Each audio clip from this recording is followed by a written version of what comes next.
కాలం కాని కాలంలో ఉగాది ముందు ఎడతెరిపి లేకుండా ఈ వానాగాలి ఏమిటో అర్థం కావట్లేదు మంత్రి గారు. ఇది ఇంకా ఎన్నాళ్ళుంటుందో ఏమో.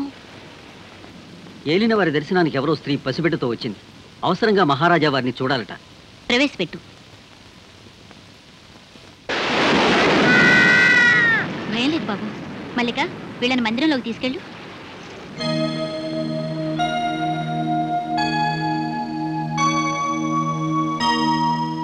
ఎవరమ్మా నువ్వు? ఇంత ప్రళయాన్ని కూడా లక్ష్య పెట్టకుండా ఏ సహాయం కోరొచ్చావు? ఈ బిడ్డను అనుగ్రహించి నన్ను మరచిన నా భర్త కోసం వచ్చాను. మూర్తి భవించిన మహాలక్ష్మిలా ఉన్నావు. నిన్ను మోసం చేసిన ఆ దుర్మార్గుడు ఎవరో చెప్పమ్మా. మహారాజా వారు అతన్ని దండించి నీకు న్యాయం చేకూరుస్తారు.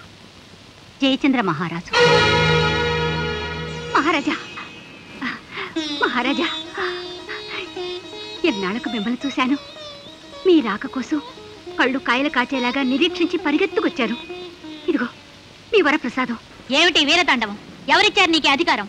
హద్దు మీరుతున్నావు, జాగ్రత్త. మౌనం వహిస్తారే మహారాజా. మీ రక్తం పంచుకున్న మీ బిడ్డను ఒక్కసారి పలకరించండి. ఎవరు నువ్వు? మహారాజా, నన్ను ఎవరు నువ్వని అడుగుతున్నారా? నేను వసుంధర్ను.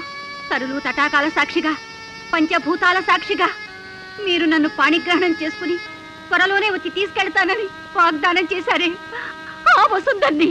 కామాంధకారంలో కాలు జారింది.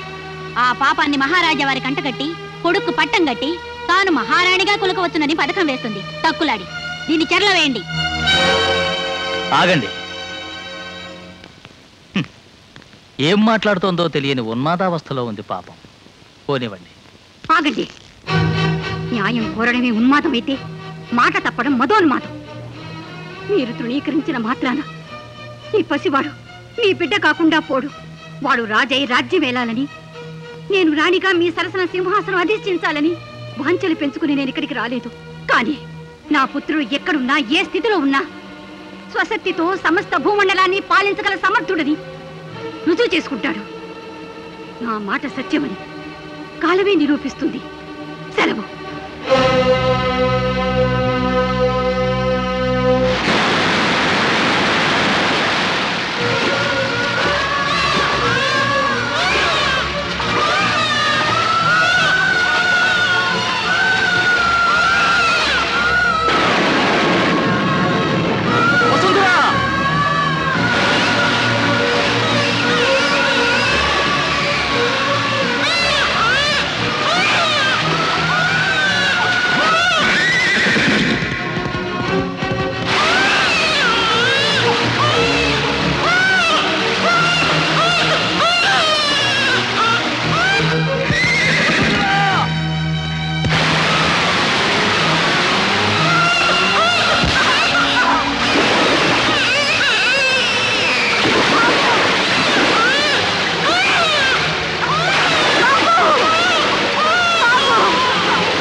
గురుదేవా, గురుదేవా, ఎవరో ఆడపడుచు నదిలో కొట్టుకొచ్చింది. అపస్మారక స్థితిలో ఉంటే ఆశ్రమానికి చేర్చాం.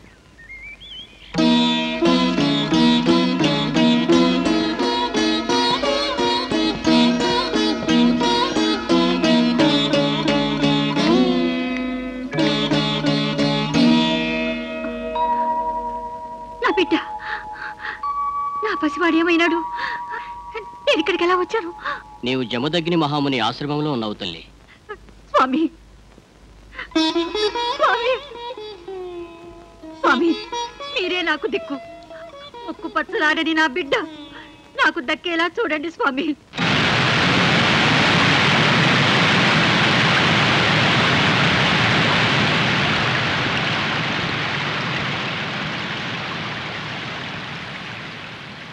చూడమ్మా, శ్రీ వజ్రేశ్వరీదేవి మా ఆశ్రమాన్ని, ఈ ప్రాంతాన్ని రక్షిస్తూ మాకు ఆత్మవిశ్వాసాన్ని, శక్తిని ప్రసాదించే కరుణామయి.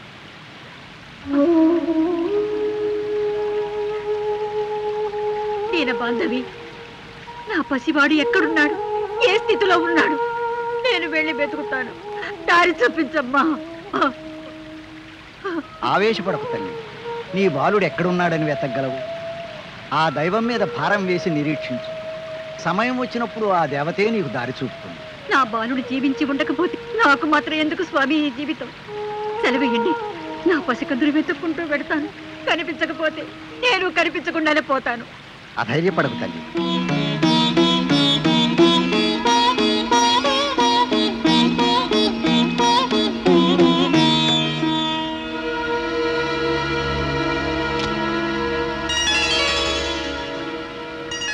చూశావా, ఇది నీ బాలుడికి సంకేతం.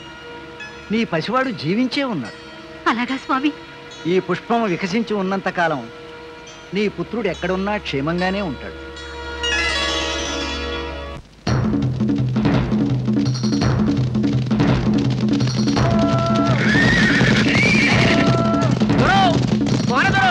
నదిలో బిడ్డ దొరికినాడు, నదిలో బిడ్డ దొరికినాడు దొరా. పోనరాడు, ఇడుగో నదిలో దొరికిన బిడ్డ. దోన్లో పడుకొని నవ్వుతూ నదిలో కొట్టుకొచ్చాడమ్మా. ఆ దేవుడు నదికి ఇచ్చినాడో, నది మనకిచ్చినది. ఈ ఆల ఉగాది పబ్బన్నాడు మన కోనకి పాపడు రావటం శుభసూచకం. ఏం భర్త? అవును బారయ్య, ఈ పెద్దోని చేసి సాముగరడీలు కత్తి యుద్ధాలు చెప్పించాలో. ఐదారులే, వీడికి మన భాష యాస రాకుండా మంచి గురువుని చూసి చదువుని చెప్పించాలో.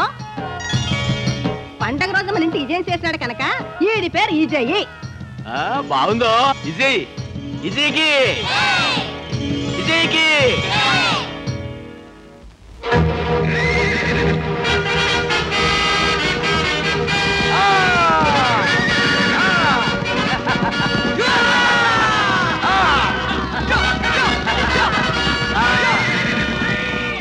ఇదెట్ట గుర్రం వెనక్కు పోతుందో. విజయ, నువ్వేం భయపడకు, నేను వస్తున్నా. భయపడకుండా గుర్రాన్ని పట్టుకో.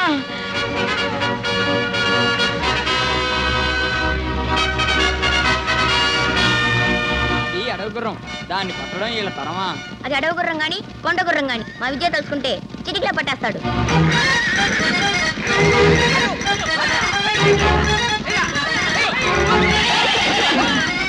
పట్టుకో పట్టుకో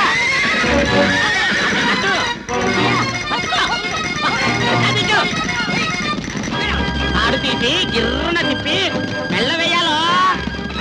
సన్నట్లో నా మెళ్ళ కాదు.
అక్కడే ఆగు.